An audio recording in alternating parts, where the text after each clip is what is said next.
Je suis évidemment très heureux d'être ici devant vous. Vous posez la question de faut-il changer le monde ou faut-il l'empêcher de se défaire? Faut-il faire, défaire, ne rien faire? Et je remercie évidemment les organisateurs de ces journées d'avoir posé cette question. Cette question, c'est en réalité la question de l'histoire mondiale, aujourd'hui, de l'histoire du commun, si l'on veut. Et plus précisément, je pense, c'est la question du rapport qu'on peut anticiper entre le devenir historique du monde, ce qu'il est, où il va, et ce qu'on peut attendre de l'action humaine, réfléchie et organisée, quant au changement que cette histoire rend probable. Alors, mon premier but, c'est de montrer que l'histoire permet certainement d'un côté des prévisions dans des temps rapprochés, des prévisions à court terme, et d'un autre côté qu'elle permet aussi des prévisions à des temps très éloignés, des prévisions à très long terme. Mais qu'en revanche, et là est notre difficulté, elle ne permet la plupart du temps pas de prévisions intermédiaires, de prévisions à moyen terme, de prévisions en vérité à l'échelle de ce que sont les existences humaines. Alors je prends un exemple parfaitement abstrait. C'est la manie du philosophe. Je peux par exemple prévoir que la domination mondiale du capitalisme libéral sera certainement encore là l'année prochaine. Et même probablement encore dans 10 ans, mettons. Je pense, et j'espère, que je peux annoncer qu'elle ne sera en tout cas plus là, mettons, dans 1000 ans. Par contre, ce qui va se passer, mettons, dans 1 ou même 2 siècles, reste incertain, et je ne peux faire sur ce point que des hypothèses contradictoires. Je peux affirmer qu'il y aura une terrible guerre mondiale qui aura ravagé la planète.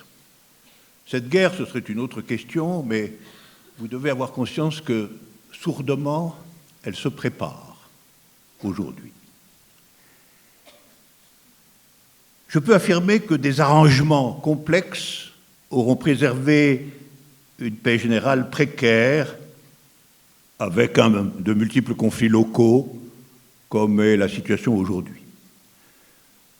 Ou encore, je peux prévoir que le réchauffement climatique aura mis tout le monde d'accord par une destruction des conditions de vie. À moins qu'un sage gouvernement mondial ait fait ce qu'il faut pour éviter cette fin lamentable de l'épopée humaine.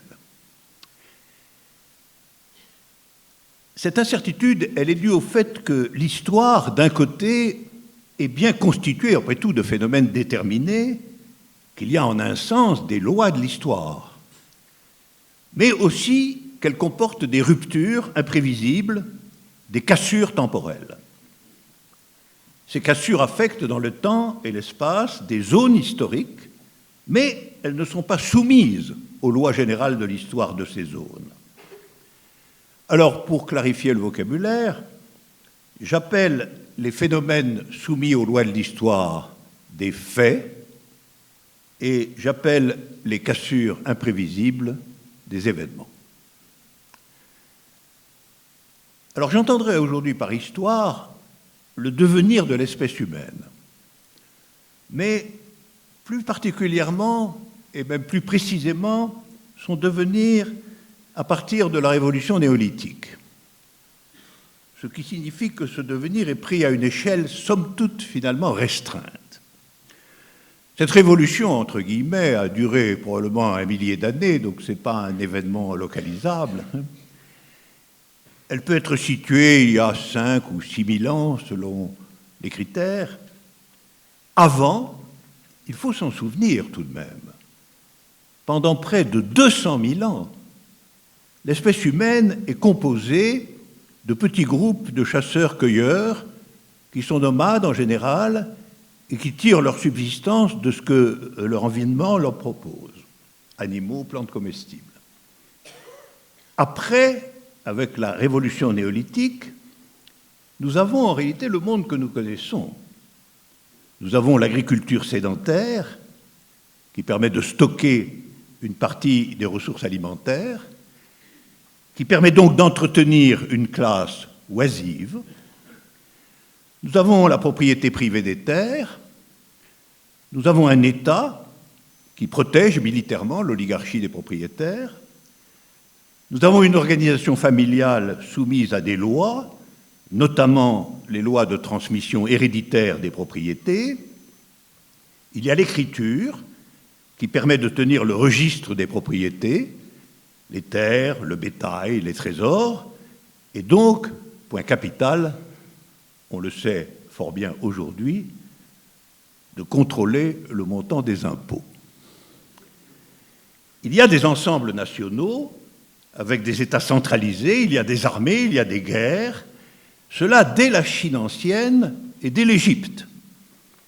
Il y a des inégalités très fortes, notamment entre les propriétaires et ceux qui travaillent pour eux, entre les hommes libres et les esclaves, entre les nobles et les roturiers, et aujourd'hui entre les détenteurs d'actions et les salariés pauvres ou chômeurs.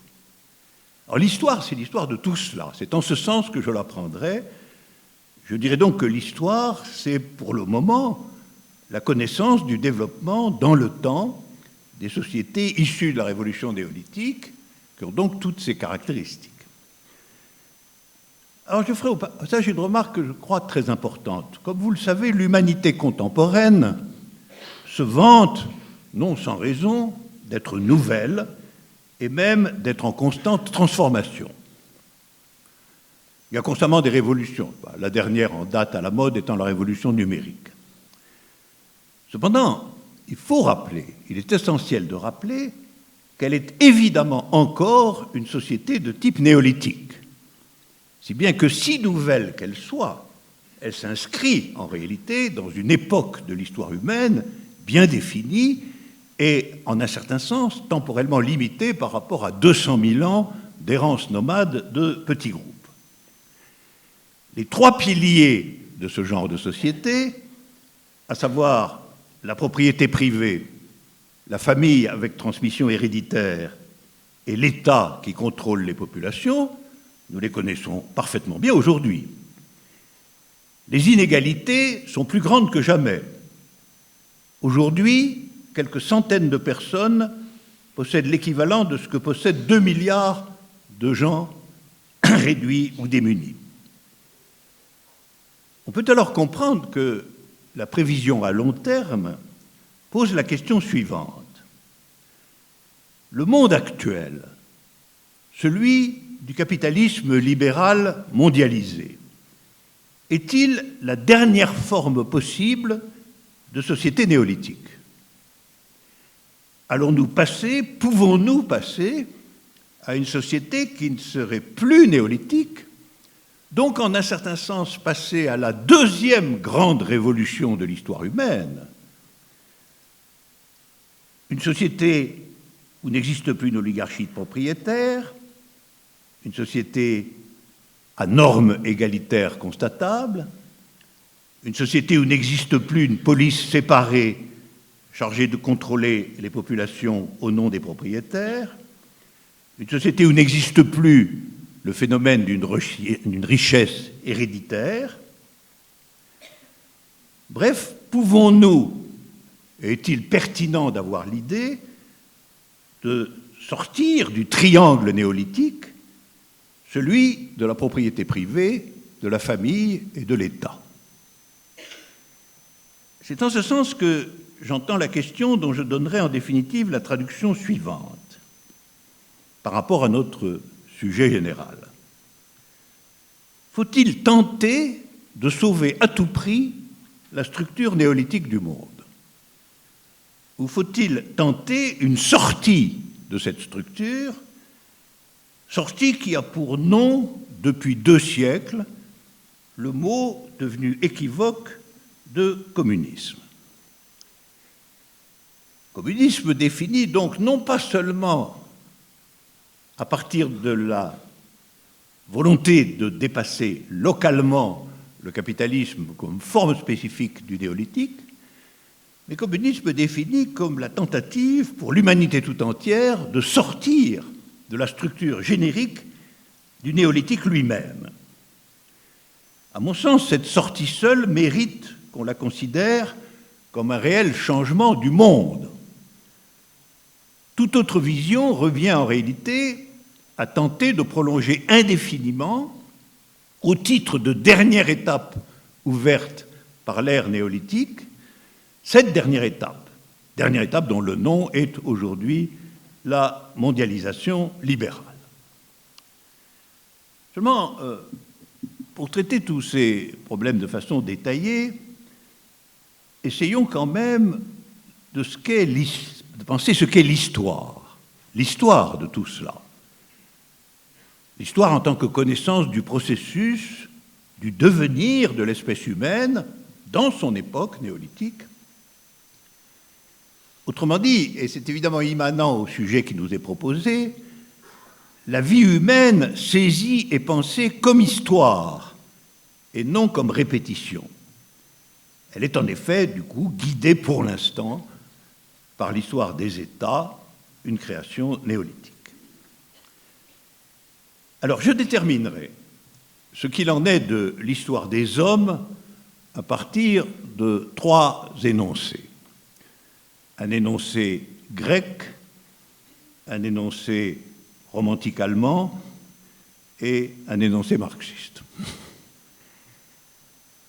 Le premier énoncé concernant ce qu'est, dans son essence, l'histoire des hommes, c'est un énoncé du fondateur de la discipline historique, à vrai dire, à savoir un grec du 5e siècle avant Jésus-Christ, nommé Thucydide. Thucydide, vous le savez, a écrit l'histoire de la terrible guerre du Péloponnèse, la guerre entre Athènes et Sparte au début du IVe siècle, de cette guerre qui a duré 27 ans et qui a amorcé la décadence des cités grecques. Thucydide était contemporain. Et au début de son livre, il écrit ceci, qui est un texte littéralement extraordinaire quand on pense à sa date. Quant aux faits qui constituent cette guerre, ce n'est pas en m'informant auprès du premier venu que j'ai cru bon d'écrire, ni selon mes impressions. J'ai écrit cette histoire à partir des faits auxquels j'avais moi-même assisté, et quant aux faits qui viennent du témoignage des autres, j'ai mené une enquête sur chacun d'entre eux avec autant de précision que possible. Mais c'est avec peine que j'ai pu établir ces faits. La difficulté résulte de ce que ceux qui ont assisté aux mêmes faits ne disent pas les mêmes choses sur les mêmes faits. Ils parlent en effet selon ce que chaque participant à tel ou tel camp a de sincérité ou de mémoire. Et certes, le résultat de mon enquête, destituant les faits de leur caractère fabuleux, peut sembler perdre de leur charme. Mais pour tous ceux qui désirent connaître la vérité sur les faits du passé, comme pour ceux qui doivent un jour, à leur tour, selon la loi humaine, être tels que les gens du passé, ou à peu près semblables, il me suffira qu'ils puissent juger utile ce que j'ai fait. En ce sens, mon œuvre est un acquis pour toujours. Ce n'est pas un morceau de concours qui ne vaut qu'au moment même de ce dont il parle. Alors vous voyez, pour Thucydide, l'importance de l'histoire réside dans le lien entre la vérité des faits et la constance de l'espèce humaine. vérité, il faut construire un récit des faits qui leur soit conforme et non pas les transformer en légende, comme font les épopées. Thucydide prend ici ses distances avec Homère. Plus généralement, il revendique une sorte de statut scientifique pour l'histoire plutôt que celui d'une œuvre d'art. Et par ailleurs, il soutient l'idée, très importante ici, que l'espèce humaine varie très peu dans le temps. Selon ce qu'il appelle la loi humaine, les êtres humains sont pour l'essentiel identiques à tous ceux qui ont existé avant eux. Les faits historiques peuvent donc leur être utiles, révéler des choses qui se répètent et dont on peut ainsi, par l'histoire, être averti. D'où la conclusion orgueilleuse de Thucydide: il n'a pas écrit un texte de circonstance, mais un texte qui est en grec ancien ktema esaei, un trésor pour toujours. Nous avons là l'affirmation d'une utilité de l'histoire, mais d'une utilité tout à fait extérieure au problème changer le monde ou éviter qu'il se défasse. Une utilité qu'on peut définir ainsi: sur le fond de l'identité, de l'invariance de l'espèce humaine, se servir de la vérité des faits anciens pour examiner et traiter le présent. L'histoire est alors un guide pour l'action, non pas dans la visée ou le refus d'une transformation systémique, mais au contraire comme un guide pour une action sage de maintenance de l'identité humaine dans son être propre. Mon deuxième énoncé sur l'histoire est un énoncé de Hegel qui dit « L'histoire du monde est aussi et en même temps le tribunal du monde ». Alors pour Hegel, vous le voyez, nous passons à quelque chose d'absolument opposé à Thucydide. L'histoire n'est nullement le développement d'une répétition. Elle est au contraire la traversée de figures particulières qui sont des figures de la société, mais aussi des figures de l'esprit, des figures individuées. Hegel généralise une vision qui remonte en fait à Platon. La dialectique du devenir historique est un mouvement où, comme il le dit, le négatif travaille. Négatif absent, en vérité, de la conception de Thucydide. Par exemple, la figure de l'esprit de résignation stoïque peut succéder par négation, précéder par négation la figure de la capture de toutes les ressources du présent pur par l'esprit épicurien. Alors, comme vous savez, Hegel appelle cela les figures de la conscience, et les figures de la conscience déploient dans l'histoire un devenir orienté. Toute figure est en quelque sorte le dépassement créateur de la figure qu'elle nie, et tout cela conduit à une figure ultime qu'il appelle le savoir absolu, et qui est dépositaire, en un certain sens, de l'idée qu'on va retrouver chez Marx d'une fin de l'histoire. On peut dire que Hegel soutient l'idée, qui peut nous intéresser pour notre problème, que l'histoire est à tout moment en train de déployer dans des figures successives le mouvement de quelque chose d'absolu. On pourrait dire d'une idée absolue. Et c'est pourquoi Hegel insiste sur ce fait que je cite: il faut penser l'absolu non seulement comme substance, mais aussi et en même temps comme sujet. On peut donc dire que l'histoire, c'est l'histoire des figures d'un sujet, l'humanité, dans la traversée de ces figures successives. L'histoire est donc ce qui nous enseigne que nous participons, que nous pouvons participer à l'absolu comme sujet dans ces différentes variantes. Et il faut pour ça nous abandonner, nous laisser entraîner par la négativité créatrice, celle qui surmonte un passé achevé, un passé mort. Alors vous voyez, l'histoire pour Hegel aussi est un guide pour l'action, mais en un tout autre sens que pour Thucydide. Elle nous apprend comment ne pas nous laisser endormir par la répétition, comment participer activement au devenir de la vérité. Mon troisième texte C'est un texte très connu de Marx et Engels au tout début du manifeste du Parti communiste, qui est un texte qui porte, en troisième moment, une vision de l'histoire. Je vous le rappelle, l'histoire de toute société jusqu'à nos jours n'a été que l'histoire de lutte de classe. Je fais une incise, ça prouve bien que Marx ici ne parle que de la société néolithique, en réalité, c'est-à-dire de quelques milliers d'années de l'existence humaine dans un ensemble de 200 000 ou 300 000 années. Hommes libres et esclaves, patriciens et plébéiens, barons et serfs, maîtres de jurants et compagnons, en un mot oppresseurs et opprimés, en opposition constante, ont mené une guerre ininterrompue, tantôt ouverte, tantôt dissimulée, une guerre qui finissait toujours soit par une transformation révolutionnaire de la société tout entière, soit par la destruction des deux classes en lutte. Dans les premières époques historiques, nous constatons presque partout une organisation complète de la société en classes distinctes, une échelle graduée de conditions sociales. Dans la Rome antique, nous trouvons des patriciens, des chevaliers, des plébéiens, des esclaves. Au Moyen-Âge, des seigneurs, des vassaux, des maîtres de corporation, des compagnons, des serfs, et de plus, dans chacune de ces classes, une hiérarchie particulière.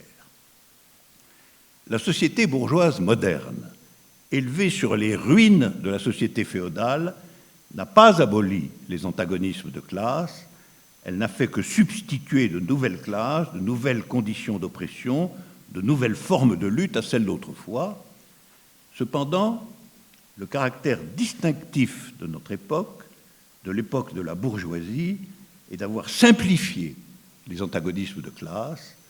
La société se divise de plus en plus en deux vastes camps ennemis, en deux classes diamétralement opposées, la bourgeoisie et le prolétariat. Alors vous voyez, cette troisième vision de l'histoire a plusieurs caractéristiques importantes. D'abord, évidemment, sous l'expression « toute société », il faut comprendre qu'il s'agit de l'histoire des sociétés néolithiques et même, à vrai dire, de l'histoire des sociétés néolithiques en Occident. En fait, le texte parle de trois figures de l'histoire occidentale: l'Antiquité, hommes libres et esclaves en Grèce, patriciens et plébéiens à Rome, celle du Moyen-Âge, du côté de la propriété de la terre, barons et serfs, puis du côté de l'artisanat, maîtres de jurants des compagnons, et enfin de la société moderne qui s'oriente vers une contradiction principale. Le deuxième point, c'est que pour Marx, l'histoire est construite autour d'un unique principe dialectique, qui est celui de la contradiction entre sous-groupes des sociétés concernées. Sous-groupe nommé classe et contradiction nommée lutte de classe. Le troisième point, auquel, en un certain sens, nous devons prêter une grande attention parce qu'il est peut-être particulièrement vrai dans notre monde, le monde contemporain, dit Marx, est une simplification du champ contradictoire par une bipolarisation accentuée. Et, le texte y insistera plus loin, au niveau mondial. Donc l'idée d'une simplification mondiale, mondialisée, de la structure intime des sociétés est un point repéré par Marx dès le milieu du XIXe siècle. Le quatrième point, peut-être contestable, c'est que la société bourgeoise est pour lui, à l'évidence, le dernier type de société néolithique. Car au-delà d'elle, pense-t-il, ne peut triompher que ceux qui se situent justement en dehors du principe de la propriété privée et en dehors de son organisation sous la forme du triangle propriété, famille, État. Ce passage hors du néolithique est nommé par le manifeste de Marx le passage vers le communisme. Alors, communisme signifie ce qui relève du bien commun, à savoir le processus de production de tout ce qui a une valeur d'usage pour tous. Et Marx soutient qu'il faut le retirer à la propriété privée et qu'il faut qu'il devienne une des formes de ce qui a une existence collective, une organisation commune. Au fond, tout ce qui a un intérêt commun doit être produit, mis en circulation, délivré de façon également commune. Et alors, l'important pour nous ici, c'est que communisme désigne les principes d'un nouveau rapport intellectuel et pratique à l'histoire. Au fond, le mot communisme concentre une vision de ce que peut et doit être une sortie du néolithique, si elle est possible. Ce nouveau rapport à l'histoire consiste cette fois à en dégager un système de possibilités. Ce n'est pas l'utilité statique de Thucydide, fondée sur une nature humaine invariante. Ce n'est pas non plus le rapport de Hegel à une idée absolue, c'est simplement un guide stratégique pour des actions possibles. Et je pense qu'on peut résumer en 4 points ce rapport à l'histoire.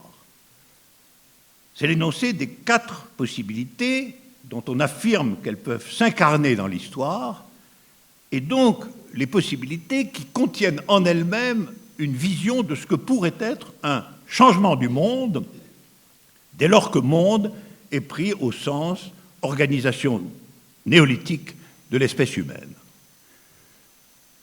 Alors, premier point, il est possible d'organiser la vie collective autour d'autre chose que la propriété privée et le profit. Pour revenir ici à l'énoncé crucial de Marx, dans le Manifeste, qui déclare à un moment, de façon assez abrupte, que tout ce qu'il raconte, peut se ramener à un seul point, abolition de la propriété privée. Cette idée était présente dans l'histoire depuis longtemps parce qu'on la trouve sous une forme restreinte, déjà chez Platon, et elle a animé toute la pensée émancipatrice au XIXe siècle.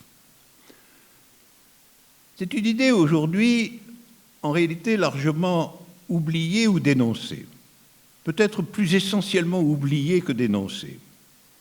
Et, à mon sens, si l'on est dans la conviction d'une possibilité non pas seulement d'empêcher le monde de se défaire, ce qui veut dire, soit dit en passant, continuer le monde tel qu'il est, mais dans l'idée de le changer véritablement, c'est une condition absolument nécessaire de revenir à cette idée. En tout cas, ce dont il s'agit, ce n'est pas de persévérer dans l'organisation du monde telle qu'elle est, mais de s'en prendre aux principes fondamentaux du néolithique lui-même. On peut le dire autrement. On peut le dire pour Marx, ce qui est évident et ce qui doit être évident, ce que nous devons rendre évident, c'est que le capitalisme n'est pas et ne doit pas être la fin de l'histoire. Comme aujourd'hui, il est largement pensé qu'il l'est en réalité. Après, comment, quel bilan, quelles actions, c'est une autre histoire. Mais ça, c'est le premier grand point. Le deuxième point, c'est qu'il est possible d'organiser la production autour d'autre chose que la spécialisation et la division du travail. En particulier, il n'y a aucune raison que se maintienne la séparation entre travail intellectuel et travail manuel, ou entre les tâches de direction et les tâches d'exécution. Il n'y a aucune rationalité qui prescrive l'impossibilité d'entrer dans l'ère de ce que Marx appelait les travailleurs polymorphes. Il n'y a aucune raison de considérer comme définitivement rationnel qu'un Africain soit en train de creuser un trou dans la rue pendant qu'un autre, un blanc, donne des ordres à des tâcherons. En fait, c'est pathologique. C'est plus profond même que la notion comptable d'égalité. C'est en réalité l'idée que les divisions qui organisent le travail lui-même sont des divisions mortifères. Troisièmement, il est possible d'organiser la vie collective sans se fonder sur des ensembles identitaires fermés, comme les nations, les langues, les religions, les coutumes. La politique en particulier, et là on vient au cœur de ce qui a déjà été un peu dit par Adèle Van Rett sur le commun, la politique n'a pas de sens si elle ne vise pas à unir l'humanité tout entière hors de ses références identitaires. Toutes ces différences, naturellement, peuvent et doivent exister. Il ne s'agit pas du tout de dire qu'elles doivent disparaître, que tout le monde doit parler la même langue, croire les mêmes choses, etc. Non. Elles peuvent et doivent exister de façon féconde, mais à l'échelle politique de l'humanité tout entière. Et de ce point de vue, c'était un point essentiel pour Marx, qui lui aussi a été sérieusement mis à l'épreuve dans l'expérience historique qui a suivi. L'avenir relève d'un internationalisme complet. Et il faut affirmer que la politique peut et doit exister de façon transversale aux identités nationales et non pas de façon centrée sur les identités nationales. Il n'est pas vrai que les ensembles humains doivent collectivement s'organiser de façon nécessaire sur la base de ce type d'identité. Il ne s'agit pas, encore une fois, de dire qu'elles ne doivent pas exister, elles doivent coexister et ne pas fonder en politique des principes de séparation, encore moins d'antagonisme. C'est le troisième point. Et le quatrième, il est possible, sous ces conditions, c'est-à-dire sous la condition des trois premiers points, de faire peu à peu disparaître l'État comme puissance séparée, ayant le monopole de la violence de la police et de l'armée. Autrement dit, la libre association des humains et la rationalité qu'ils partagent peuvent et doivent remplacer, autant que faire se peut, la loi et la contrainte. Alors, pour faire court, d'une part, ces quatre principes sont à l'évidence le programme d'une sortie du néolithique, donc d'une sortie de l'état structurel de l'humanité depuis à peu près 10 millénaires. C'est un programme à échelle d'un pan entier de l'histoire humaine et non pas un programme destiné à l'emporter à la prochaine élection. Et donc, je le dis sous forme d'une plaisanterie, parce que la prise en considération de l'échelle de ce processus de transformation est fondamentale quand on en est un militant. Et il faut savoir que la sortie du néolithique, ce n'est pas une petite affaire, malgré tout. Et en particulier, que ça ne peut pas prétendre s'installer dans un petit coin pour y mener à l'infini une expérience transformatrice. Le sujet de cette affaire est l'humanité tout entière, et cela infléchit naturellement toutes les représentations qui concernent ce processus. Par ailleurs, ces quatre principes ne sont pas exactement un programme. Ce sont en fait des principes d'évaluation de ce qui se passe historiquement, qui permet de répondre à la question, est-ce que dans ce qui se passe là, je vois quelque chose qui est en relation avec un de ces quatre points? Lequel et dans quelles conditions? Et si aucun de ces points n'est convoqué d'aucune façon, aucun des points de ce programme n'est convoqué d'aucune façon, eh bien on jugera que ce qui se passe n'est pas dans la direction stratégique nécessaire pour qu'une politique nouvelle soit créée, devienne historique, et que donc on n'est pas en réalité dans la logique d'un changement du monde. On est tout au plus dans la logique d'une amélioration du mauvais monde existant sur tel ou tel point.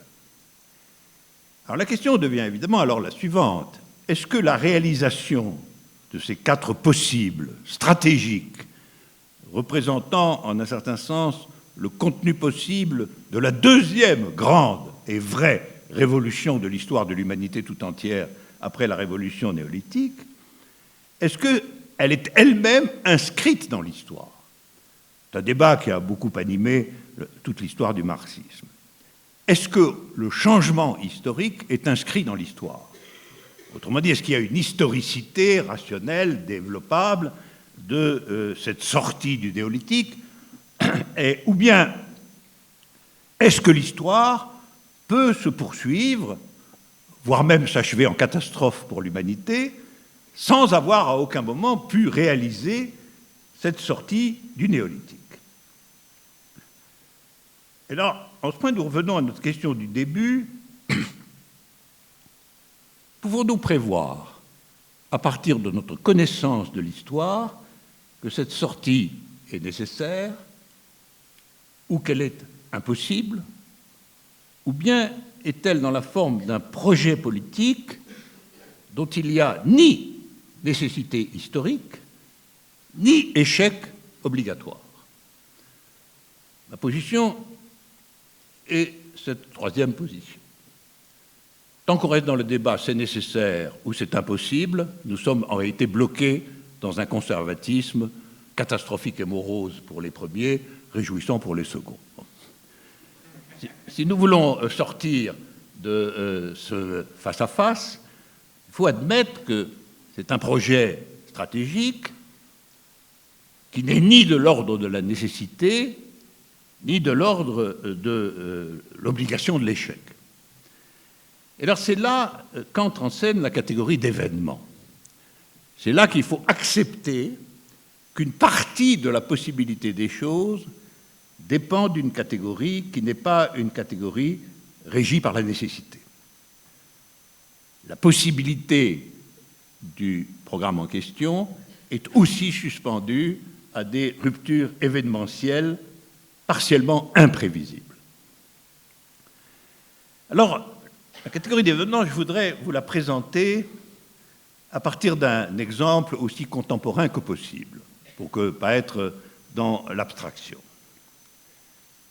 Cet exemple, c'est le choix politique qui était à l'ordre du jour le 5 juillet 2015 à Athènes, quand le gouvernement d'extrême gauche d'Alexis Tsipras apprend qu'au référendum qu'il a organisé, l'emporte par plus de 60% des suffrages le non au diktat des institutions européennes.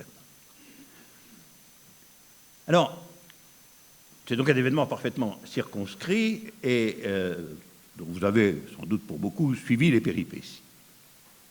Alors, demandons-nous, première question de l'exercice, quelles sont dans la situation à ce moment, quand le peuple grec, au fond, dit, en réponse à un référendum organisé par le gouvernement de Tsipras, non au diktat de l'Europe et à l'austérité obligatoire. Alors, quels sont les éléments historiques qui relèvent de la nécessité ou qui ne relèvent pas de la nécessité dans cette affaire? Il est certainement nécessaire, alors je veux dire explicable rationnellement à partir de données précises, il est certainement nécessaire qu'il y ait à ce moment-là les effets d'une crise financière mondiale, entraînée depuis 2008 par la spéculation immobilière aux États-Unis, et dont nous subissons encore, même ici dans les débats politiques, de nombreux effets. Ce point-là est au fond un point analysable du point de vue des grandes lois du capitalisme mondialisé. Marx et tous les économistes ont caractérisé ce qu'étaient les crises systémiques de ce système économique.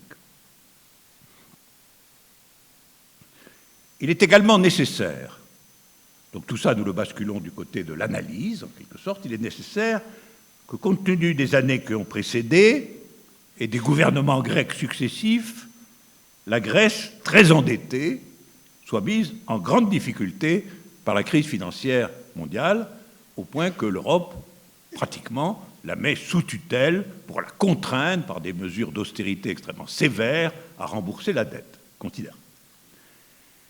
Il est tout à fait nécessaire, justement, que ces institutions européennes, dont tout le monde sait, et d'ailleurs elles ne s'en défendent pas, qu'elles sont au service du capitalisme mondialisé et de l'idéologie libérale, que ces institutions exigent qu'une violente austérité en Grèce permette de diminuer la dette du pays.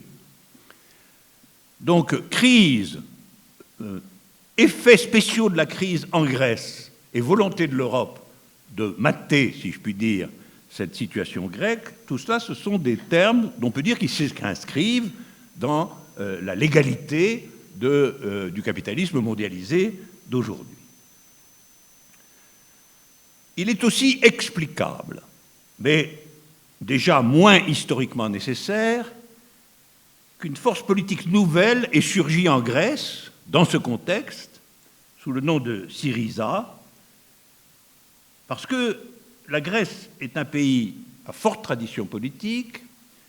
Il y a eu, dans le mouvement pas si éloigné du renversement de la dictature des colonels en Grèce, de nombreux et importants mouvements de masse, en particulier de la jeunesse, dans les villes grecques. Le comportement de l'oligarchie dominante est très antipopulaire. fondée sur les armateurs, les banquiers, le haut clergé, etc. Les partis politiques traditionnels sont complètement discrédités, ça vient de leur arriver ici aussi, et une formation ouvertement fasciste, l'aube dorée, augmente la tension politique générale.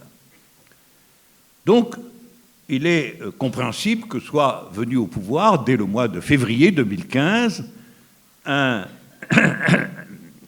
organisation nommée Syriza parvient au pouvoir, qui est une organisation dont les sources, les référents, sont d'extrême gauche et dont la plupart des dirigeants sortent en réalité du Parti communiste grec.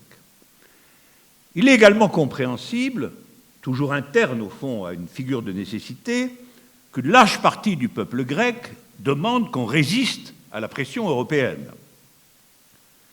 Pourquoi? Parce que les gens ordinaires pensent que ce n'est pas eux qui sont responsables de la dette.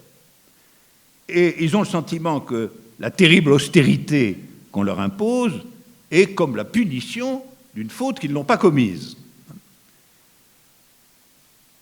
Et à partir de toutes ces conditions historiques, les unes nécessaires, les autres vraisemblables, il est finalement historiquement logique que Syriza ait gagné les élections de 2015 sur un programme dont on peut résumer non à l'austérité.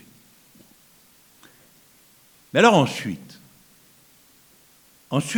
jusqu'où va et jusqu'où s'étend le rapport entre nécessité, possibilité, non-nécessité, impossibilité? Je pense qu'on peut rétrospectivement dire qu'il y a deux voies tout de même, à ce moment précis de l'histoire grecque. Ou bien la Grèce décide effectivement de refuser les conditions européennes. Contrairement à ce qu'on raconte, elle n'a pas besoin pour cela de sortir de l'Europe.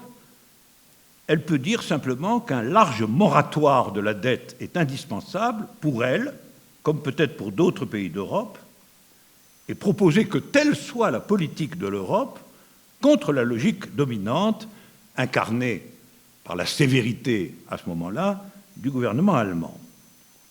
En somme, la Grèce pourrait prendre la tête d'une résistance mondiale aux conséquences capitalistes du capitalisme mondialisé. Ça, c'est la première hypothèse. Ou bien la Grèce, et donc le gouvernement pourtant d'extrême gauche dirigé par Syriza et Alexis Tsipras, suit la même voie que ses prédécesseurs et dirige le pays dans une interminable séquence d'austérité et de malheur populaire. Alors, j'insiste sur un point méthodique. Au fond, ces deux voies, historiquement, existent de façon nécessaire. Et vous pouvez dire au moment même, oui, il y a deux voies. Le gouvernement Syriza peut décider, en effet, de dire non au dictat européen et d'en tirer un système complet de conséquences. Il peut, au contraire, continuer dans la voie de ses prédécesseurs. Autrement dit, les deux voies existent de façon nécessaire, mais je soutiendrai que le choix entre les deux, à ce moment même de l'histoire grecque, n'a, lui, pas de nécessité. On peut seulement dire que la voie de la capitulation capitaliste est en quelque sorte la plus normale dans le contexte européen que l'autre voie. Mais non pas, à mon sens, qu'elle est nécessaire, au même sens qu'était nécessaire le système des conditions que j'ai énuméré précédemment. En fait, ce que la suite va montrer, c'est cela. Pour que la voie de la résistance anticapitaliste l'emporte, il faut le soutien d'un événement non calculable à l'avance et qui fasse coupure dans la situation. Pour que la voie de la soumission l'emporte, il suffit de continuer ce qu'il y a. Et donc nous avons deux figures de la possibilité qui ne sont pas symétriques. L'argument des capitulations, comme vous le savez, c'est toujours « on ne pouvait pas faire autrement ». La résistance anticapitaliste était impossible. L'argument opposé est l'action des peuples dans l'histoire revient toujours sous le vieux nom de révolution à rendre possible ce qui est impossible. La démonstration de la possibilité de l'impossible est la clé de toute politique créatrice. Si la politique créatrice ne relève que de la possibilité du possible, elle n'est pas créatrice. Obéir à la loi du possible, c'est obéir à l'ordre dominant et donc obéir à l'ennemi. Alors j'insiste sur le fait que je comprends tout à fait qu'on choisisse le possible, parce que l'autre voie est très risquée, elle peut être très violente et très dure, et comme je vous l'ai dit, son succès n'est pas garanti. Son succès n'est pas nécessaire. Elle n'est pas nécessaire parce que, justement, vous êtes en rapport à ce que la situation déclare comme impossible. Alors, ce qui se passe en Grèce, c'est que le 5 juillet 2015, le peuple grec vote massivement pour la deuxième voie, celle de l'invention d'un chemin nouveau, dont il ne connaît pas, lui, les données, mais il vote pour cela, pour cette invention d'un chemin nouveau contre l'obéissance aux maîtres européens et mondiaux. Dans la soirée du 5 juillet, une grande partie de ce peuple est là, se rassemble autour des bâtiments gouvernementaux. Le peuple a répondu oui à la question « Faut-il refuser la servitude ?» Et massivement, dans la rue, il demande si le gouvernement de Tsipras va dire oui au oui, c'est-à-dire oui au oui du peuple. Il faut donc qu'une confirmation par les acteurs de la situation, de l'événement qu'est le non populaire et la mobilisation qui s'ensuit, soit sanctionne la situation. Alors on pourra dire qu'en ce point même, et c'est là mon exemple événementiel, en ce point même, le gouvernement de Tsipras refuse l'événement au nom des lois historiques du possible. Il refuse, au fond, d'inventer une politique. Il sait bien que s'il se fait le porte-parole ferme et décidé de la décision populaire, il va être dans une situation qu'il juge impossible. Et encore une fois, je comprends son réalisme. Le réalisme, ça veut dire qu'on est décidé à faire tout ce qui est possible, mais qu'on n'est pas décidé à faire plus que ce qui est possible. En laissant de côté la question de savoir qui décide de ce qui est possible. Et en réalité, personne ne le décide que la situation telle qu'elle est, c'est-à-dire la situation de l'autorité des régulations européennes sur l'État grec. Alors ce réalisme, c'est la raison pour laquelle il y a en fait peu de moments vraiment nouveaux dans l'histoire. Peu de moments vraiment nouveaux. De moments portant trace dans le monde d'aujourd'hui de quelque chose qui a un rapport avec la sortie du néolithique. C'est tout simplement parce qu'en politique, la nouveauté véritable est toujours impossible du point de vue de l'ordre existant. Elle est définie comme son impossible propre, ordre existant qui décide, à vrai dire, c'est sa fonction primordiale, de ce qui est possible et de ce qui est impossible. Tout événement, et c'est ce que j'appelle événement, tout événement revient à proposer de s'organiser, de penser, d'agir pour faire quelque chose d'impossible. Et donc de modifier la loi établie qui définit ce qui est possible et ce qui est impossible. On appellerait donc événement une situation qui met à l'ordre du jour une transformation de la relation entre possible et impossible dans la situation. En la circonstance grecque, la nouveauté est concentrée dans la décision déjà prise par le peuple, d'un certain point de vue majoritairement dans le protocole ordinaire de l'élection. Nous ne paierons pas cette dette aux conditions des administrations européennes. Alexis Tsipras refuse le nouveau. Il refuse quoi? Il refuse ce que j'appellerais sa signature à un événement. Signature qui l'aurait rendu possible. Il se fait donc là le gardien de la possibilité contre la proposition réelle de l'impossible. Vous savez que Lacan définit le réel comme l'impossible. En ce sens, évidemment, il définit le réel comme étant toujours de l'ordre d'une expérience nouvelle. C'est ce qui est donné ici dans cette situation. Alors Tsipras est réaliste et, en un certain sens, du point de vue de ce que sont les lois immanentes du parlementarisme grec comme de tous les autres, être réaliste est une obligation, donc on ne peut pas le lui reprocher. Il s'incline devant les lois de l'histoire et il refuse la rupture radicale, mais qui à ses yeux est impraticable et dangereuse, qui serait de dire oui au peuple. C'est-à-dire d'annoncer qu'il va tout organiser pour soutenir l'orientation voulue par ce peuple, qui est de refuser d'obéir aux institutions européennes et finalement de refuser de payer la dette, en tout cas sous les conditions du présent. Alors bien sûr, le chemin serait dur, il faudrait beaucoup inventer, il faudrait des disciplines nouvelles dans le peuple, il faudrait trouver de nouveaux appuis internationaux, il faudrait sans doute définir une nouvelle monnaie provisoire, il faudrait tant de choses. Le gouvernement peut penser qu'il n'a pas les moyens de faire tout cela, mais c'est cependant ce qu'ont fait toutes les révolutions véritables, et c'est ce qui caractérise un événement. Pour prendre une comparaison scolaire, on peut dire que Tsipras n'a pas voulu être comme Mirabeau au début de la Révolution française.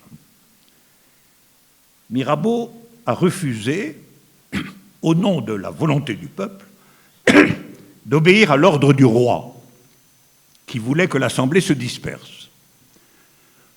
Pourtant, vous imaginez bien que ne pas obéir à la force armée du roi était, dans ce moment même, clairement impossible.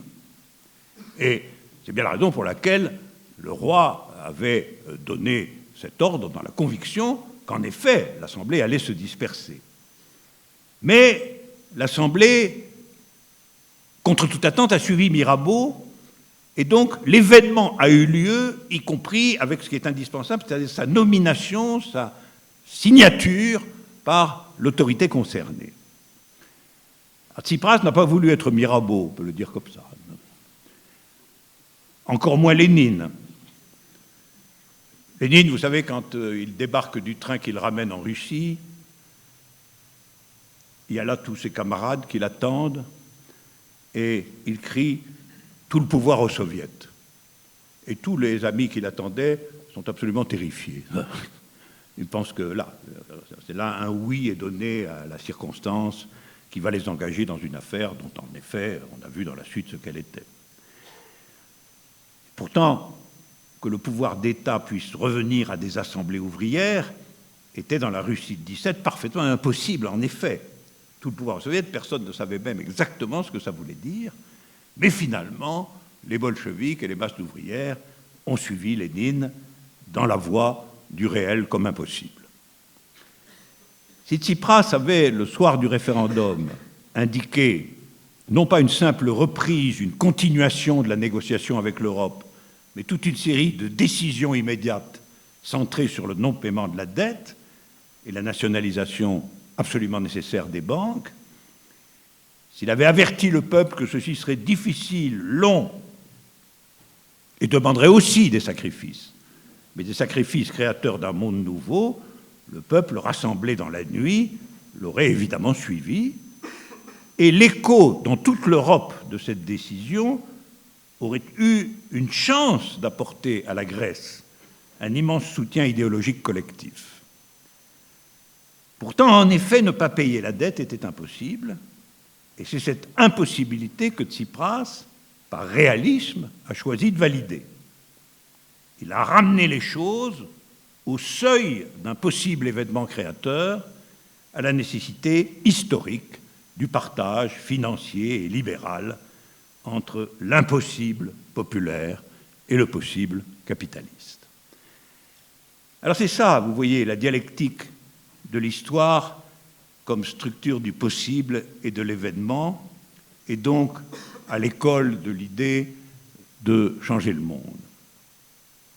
Accepter les risques événementiels d'une exception aux lois dominantes de l'histoire demande la jonction entre un peuple décidé et ce qu'un individu ou un petit groupe décide de prononcer afin que la conviction populaire trouve son nom, son lieu et aille au-delà de l'impossible.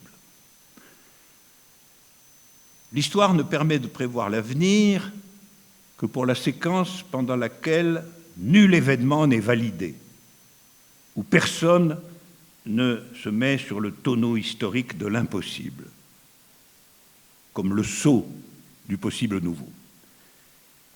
L'événement est exceptionnel parce qu'il demande qu'on accepte que ses conséquences soient impossibles et que donc il faille en inventer jour après jour la possibilité. C'est ce que font les grandes politiques, mais ce sera un autre discours. Ce que font aussi la création artistique, les nouvelles théories scientifiques. Mais c'est aussi ce que font les grands amants, dont la rencontre transgresse les lois établies. Roméo et Juliette et Lénine, même combat. Au nom de la dialectique entre histoire et événement, nous pouvons dire finalement, et nous devrions dire, au point de la logique événementielle, création artistique, invention scientifique, amour immodéré et politique révolutionnaire, même combat. Ce combat est celui qui oriente et qui est orienté par la conviction que la sortie du néolithique, au-delà de la propriété privée des corps et des biens, au-delà des dogmes irrationnels, au-delà des formes figées de la représentation, au-delà des identités fermées, familiales, raciales, nationales, doit être déclarée possible au seuil de l'impossible, aidée en cela par la grâce de l'événement. Oui, il faut changer le monde, il faut avoir l'idée de le changer contre tout ce qui prétend en tout cas le conserver ou le déployer. Et nous savons que cela est possible activement, pour autant que son contraire, l'impossible, n'est jamais que l'insistance obtuse et à certains égards imbécile du pur réel. Déjà dans l'Antiquité, on pouvait dire Phidias, Archimède, Antoine et Cléopâtre, Spartacus, même combat. Dans le monde moderne, Picasso, Einstein, Victor Hugo et Juliette Drouet, Lénine, même combat. Tous ont dit, le sachant ou ne le sachant pas, 10 000 ans de néolithique, c'est assez. Sortons de là, tout de suite. Voilà qui est plus intéressant, plus intense et en définitive plus vrai, plus heureux que de crier uniquement devant un isoloir électoral « 4 ans de Macron, ça suffit ». Croyez-moi. Merci.